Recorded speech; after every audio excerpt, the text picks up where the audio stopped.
Hello नमस्कार। मैं आशा करता हूँ कि आप जहाँ भी मस्त है, ज़बरदस्त है, स्वस्थ है। जी हाँ, तो आइए आज बेहद शानदार टॉपिक पे चर्चा करते हैं। जैसा कि हम सभी जानते हैं कि आईपीसी में धाराओं का कुछ ना कुछ मतलब होता है। तो आज का जो मेन हेडिंग है वो है आईपीसी में धाराओं का मतलब, और उन आईपीसी धारा में से मैंने कुछ महत्वपूर्ण धाराएं आपके बीच रखा है, जैसा कि आप देख पा रहे हैं। तो आईपीसी में धाराओं का मतलब पे चर्चा करने से पहले हम जानते हैं कि आईपीसी क्या है। आईपीसी यानी कि इंडियन पिनल कोड, यानी कि हिंदी में कहते हैं भारतीय दंड संहिता।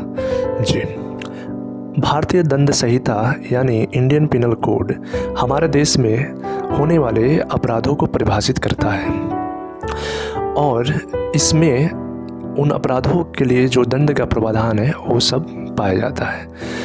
भारतीय दंड संहिता यानी कि आईपीसी ब्रिटिश काल में 1860 ईस्वी में लागू हुआ। तो आइए इसके विषय में कुछ धाराएं दी गई है, उसको हम जानते हैं कि क्या हो, कब किस तरह के अपराध होता है, तो उसके लिए कौन सी धारा लगाई जाती है।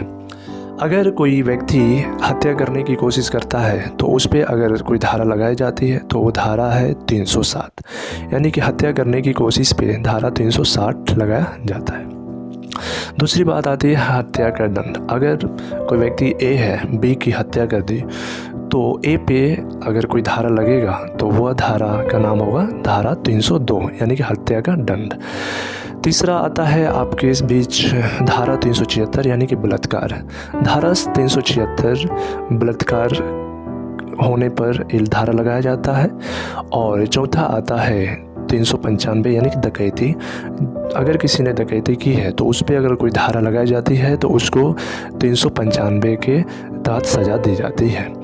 उसके बाद आता है धारा 377। धारा 377 का काम क्या है, तो अगर किसी ने अप्राकृतिक कृत्य किया है, यानी कि जो नेचर में वैसा कार्य नहीं होना चाहिए फिर भी वैसा उसने कार्य किया है, तो उसके लिए अगर कोई धारा लगाई जाती है तो आईपीसी धारा 377 उस पर लगाया जाता है। उसके बाद से अगर किसी ने आपके साथ षड्यंत्र रचा है तो इस चीज़ को पकड़े जाने पे उस व्यक्ति के ऊपर अगर कोई धारा लगाई जाती है तो वो धारा 120 के अंतर्गत आता है, और उस पर 120 धारा लगा दी जाती है। इसके बाद से अपहरण की बात करें तो अगर किसी ने किसी का अपहरण किया है तो और वो पकड़ा गया तो उस पर जो धारा लगाई जाती है वो धारा 365 लगाया जाता है। इस प्रकार इस क्रम में अगर किसी ने आपके प्रति जो सबूत था उसको मिटाने की कोशिश किया, या किसी के प्रति सबूत मिटाने की कोशिश किया, तो उस पर जो धारा लगाया जाता है वो धारा 201 लगाया जाता है। फिर से अगर किसी ने चोरी किया है तो उस पर अगर कोई धारा लगाया जाता है तो वो धारा 378 होता है। और अगर बात करें किसी ने आत्महत्या करने की कोशिश की है, सुसाइड करने की कोशिश की है, तो उस पर अगर कोई धारा लगता है तो वो धारा आता है 309 धारा के अंतर्गत उस पर सजा दी जाती है। अगर किसी ने ठगी करने की कोशिश की है तो उस पर अगर कोई धारा लगाया जाता है तो वो होता है 310।